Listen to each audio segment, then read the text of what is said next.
UP के पहले चरण में होने वाले चुनाव में मुजफ्फरनगर सबसे प्रमुख सीट है। यहां से अगर भाजपा प्रत्याशी संजीव बलियान तीसरी बार जीतते हैं तो भाजपा के हिंदुत्व की राजनीति पर पश्चिमी यूपी में फिर से मुहर लग जाएगी। लेकिन ये सब इतना आसान नहीं। मुकाबले में सपा के पूर्व राज्यसभा सदस्य हरेंद्र मलिक उतारा गया है, जो चौधरी चरण सिंह के नाम को लेकर मैदान पर उतरे हैं। बसपा प्रत्याशी ने सीट पर त्रिकोणीय मुकाबला बनाने की कोशिश की है, लेकिन फिलहाल भाजपा कांग्रेस की सीधी लड़ाई देखने को मिल रही है। 2019 के लोकसभा चुनाव में बलियान राष्ट्रीय लोक दल प्रमुख चौधरी अजीत सिंह के खिलाफ 4000 से कम वोटों के बेहद कम अंतर में जीते थे।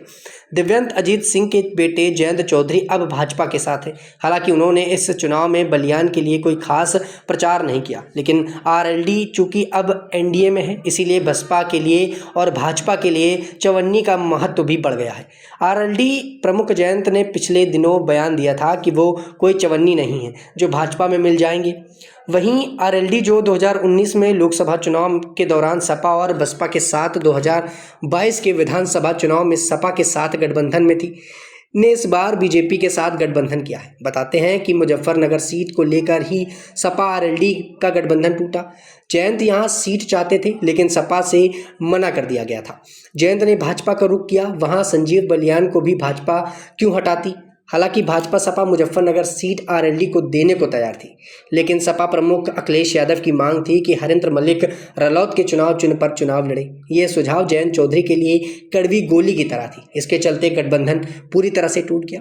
वहीं 2022 में किसान आंदोलन के कारण पश्चिमी यूपी में माहौल सपा आरएलडी के पक्ष में था।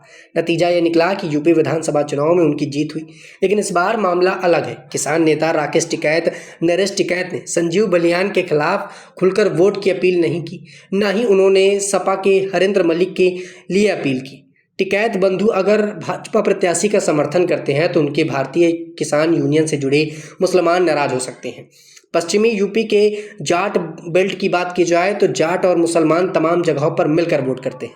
यही भाईचारा 2013 के मुजफ्फरनगर दंगों में टूट गया था, जिसके लिए आज भी संजीव बलियान और संगीत सोम को जिम्मेदार ठहराया जाता है। मुजफ्फरनगर में जाट कुल मतदाता आधार माना जाए तो लगभग 18% से भी ज़्यादा है।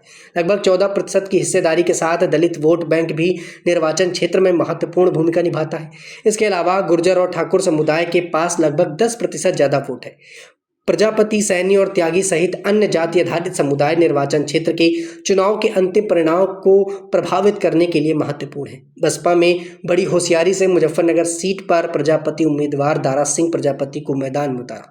ये कदम संभावित रूप से भाजपा के लिए चिंता का कारण बन सकता है, क्योंकि प्रजापति के अनुसूचित जाति और अन्य पिछड़ा वर्ग यानी कि ओबीसी मतदाताओं के समर्थन मिल सकता है। बीजेपी के बलियान की जीत सिर्फ चुनावी जीत से कहीं ज़्यादा मायने रखेगी।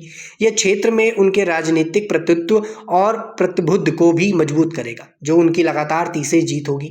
इसके अलावा यह रलौत भाजपा गठबंधन की ताकत और सहन शक्ति की पुष्टि करेगा। वहीं अगर सपा के मालिक बताते हैं और जीतते हैं तो इससे कई पूर्व स्थानित धारणाएं टूट जाएंगी। इससे एक स्पष्ट संदेश जाएगा कि जाटों के प्रभुत्व के लिए जाने जाने वाली चौधरी चरण सिंह के परिवार की सहायता के बिना हासिल की जा सकती है, जो जाट राजनीति की काफ़ी प्रभाव रखते हैं।